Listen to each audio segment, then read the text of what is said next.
New Year's was a great favorite of mine because we learned how to winch in German with 3 different sayings.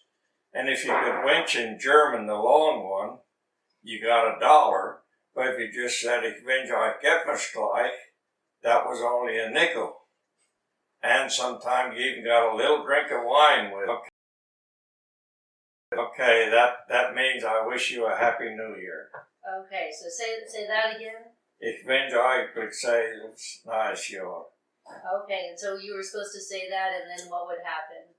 Yeah, well, I could tell you the whole thing, but it would take a little That's bit. fine. We have time. That's the point. Ich wünsche euch ein glückseliges neues Jahr, langes Leben, Gesundheit, Frieden, Einigkeit, noch Gott die ewige Glückseligkeit. And that means I wish you a Happy New Year, a long life with a lot of health and happiness, and after your death, eternal reward in heaven. Okay, and who taught you how to say that? My grandmother. Okay, and then that was something that just everyone learned how to say? Yeah, I went to school not knowing English. I had to learn English when I went to grade school. Well, what we do is go from house to house, and we lived at Walker at that time, and maybe 250 residents. And you went to house, knocked on the door, and of course they knew you were coming. You know, they welcomed you. So, and of course we had, I'd say call them a couple of English people.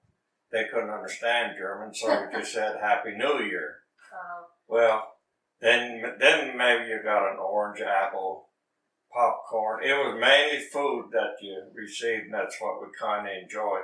Except when we got to the grocery store, the owner of the grocery store, his daughter, she had sacks about this tall, filled with candy. And anybody that knew about Lent on Ash Wednesday, we received a sack of candy that size.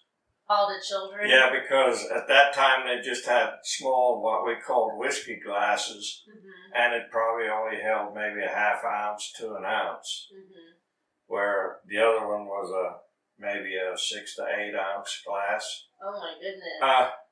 Well, now if you said uncle and aunt in German to your godparents, you received $1.